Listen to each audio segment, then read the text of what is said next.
바벨론의 최고 권력자 느부갓네살은 또다시 새로운 꿈을 꾸게 됩니다. 이전에 처음으로 꾸었던 신상이 깨지는 꿈은 바벨론 이후에 일어나게 될 세계 정세에 대한 것이었습니다. 그리고 하나님은 다니엘을 통해서 느부갓네살 왕이 꾸었던 꿈에 대한 의미를 알려주셨습니다. 그리고 나서 오늘 본문을 통해 두 번째 꿈을 꾸게 되는 것입니다. 이번 꿈은 큰 나무와 그것을 순찰하는 사람에 대한 장면이었습니다. 문제는 느부갓네살이 이 꿈을 꿀 때마다 마음에 번민이 생겼다는 것입니다.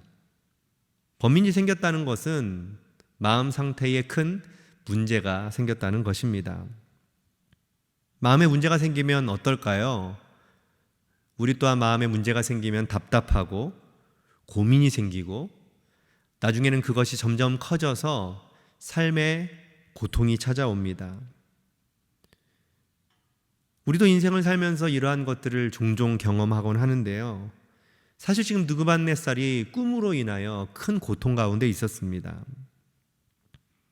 사실 꿈을 꾼다는 것은 내가 의지적으로 경험하고 싶다고 해서 경험할 수 있는 것은 아닙니다.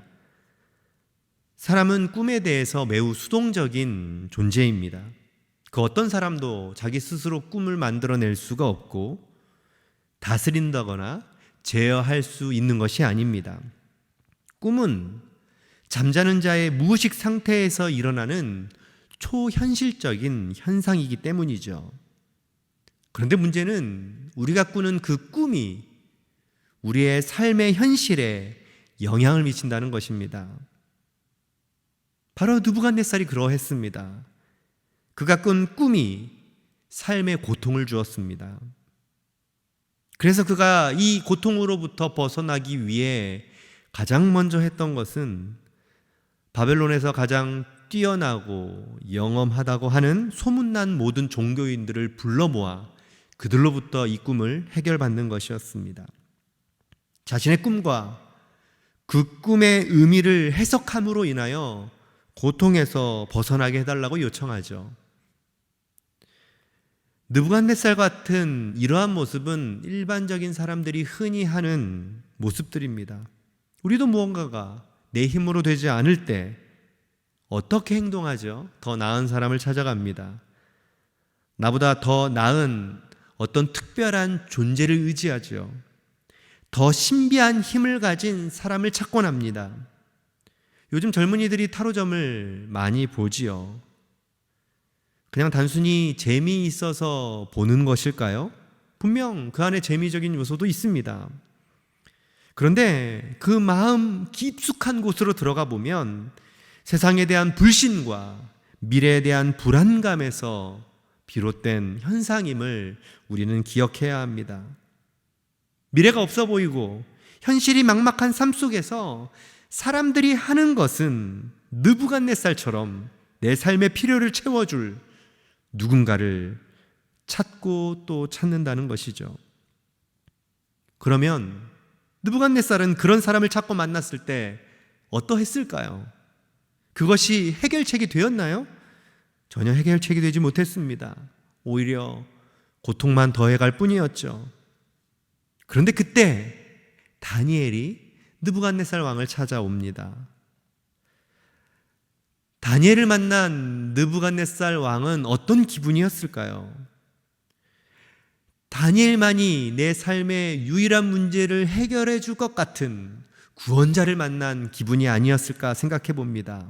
왜냐하면 지난번 꿈을 꾸었을 때에 아무도 해석하지 못한 꿈을 다니엘이 풀어 주었기 때문입니다. 그래서 지난번과 동일한 마음으로 다니엘에게 자신의 꿈을 해석해 달라고, 그리고 이 괴로움으로부터 벗어나게 해달라고 요청합니다. 여기서 우리가 꼭 기억해야 할 부분이 있습니다. 다니엘을 향한 느부갓네살의 요청은 이전에 헛된 우상을 섬기는 종교 지도자들에게 하는 요청과 별반 다르지 않다는 것입니다. 지금 느부갓네살은 다니엘을 찾지만 여전히 내 삶의 필요를 채워주고 해결할 누군가를 찾고 있다는 것입니다. 그것이 헛된 우상을 섬겼던 종교 지도자들로부터 대상을 다니엘로 옮길 것 뿐입니다. 느부갓네살은 다니엘을 만나지만 그의 생각과 관점은 전혀 변하지 않았습니다. 여전히 자신의 필요에 따라 의지할 사람을, 해결해 줄 누군가를 찾았던 것이죠. 그런데 놀랍게도 하나님은요, 느부갓네살의 그 꿈을 통해서 진짜 의지해야 할 분이 하나님이심을 분명히 알려주셨습니다. 오늘 본문에는 느부갓네살이 꾼 꿈의 모습을 상세히 기록하고 있습니다. 먼저 느부갓네살은 큰 나무를 봅니다. 나무의 다양한 모습들을 보죠. 그리고 그것을 순찰하는 한 사람을 발견합니다. 그런데 그 사람이 그 나무를 관리하고 다스립니다.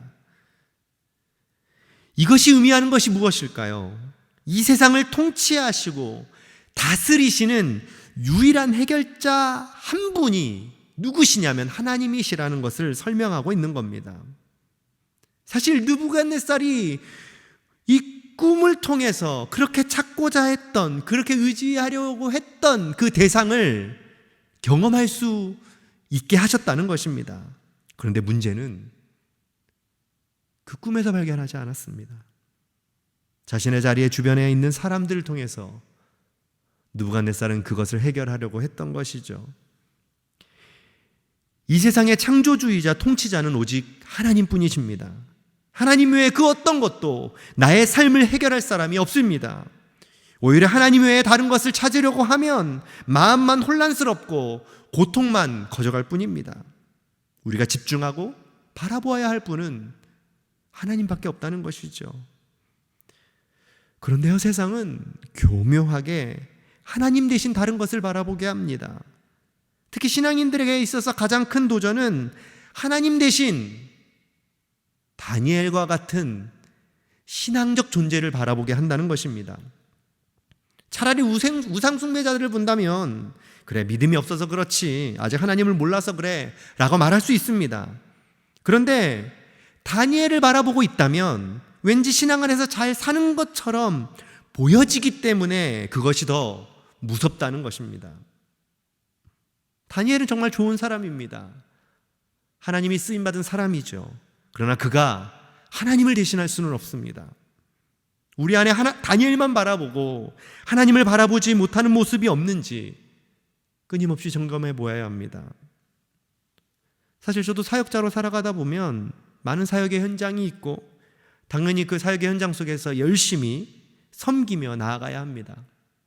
그런데 문제는 그 사역 자체에 매몰되어서 살아갈 때가 종종 있다는 것입니다.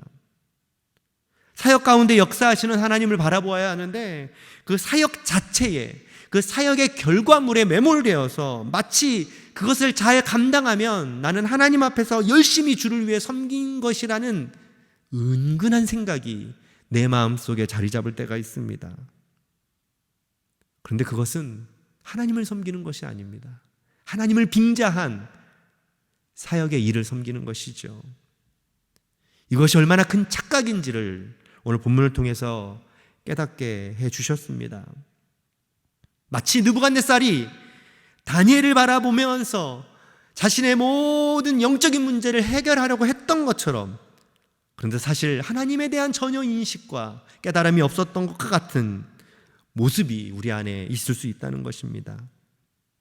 하나님은요, 다니엘이 아닌 느부갓네살이 꾼 그 꿈 안에 역사하신 그 하나님께 집중하기를 원하십니다. 느부갓네살도 이 부분에 대해서 모르는 것은 아니었던 것처럼 보입니다. 17절 말씀 보면 느부갓네살이 꾼 꿈에 대해서 설명하는 것이 나와요. 이런 말씀을 합니다. 17절입니다. 이는 순찰자들의 명령대로요 거룩한 자들의 말대로이니 지극히 높으신 이가 사람의 나라를 다스리시며 자기의 뜻대로 그것을 누구에게든지 주시며 또 지극히 천한 자를 그 위에 세우시는 줄을 사람들이 알게 하려 함이라 하였느니라. 아멘.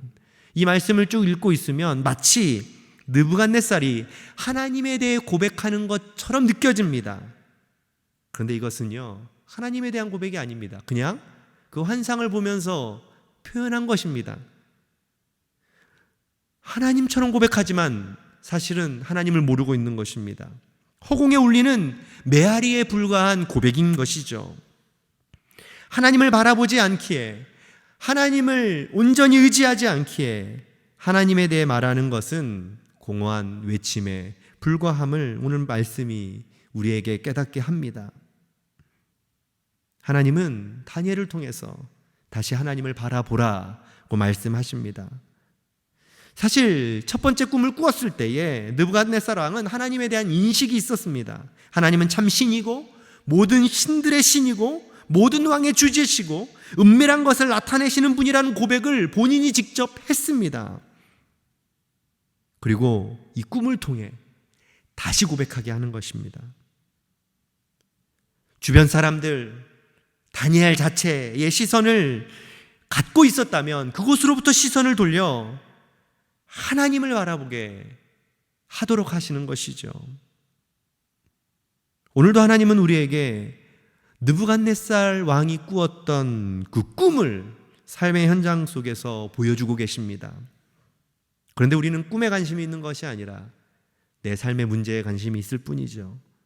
그러나 하나님은 우리의 삶 속에서 이 세상의 통치자는 하나님 자신이고 지금도 나의 모든 삶 속에서 간섭하시고 계신다는 것을 끊임없이 보여주고 계십니다.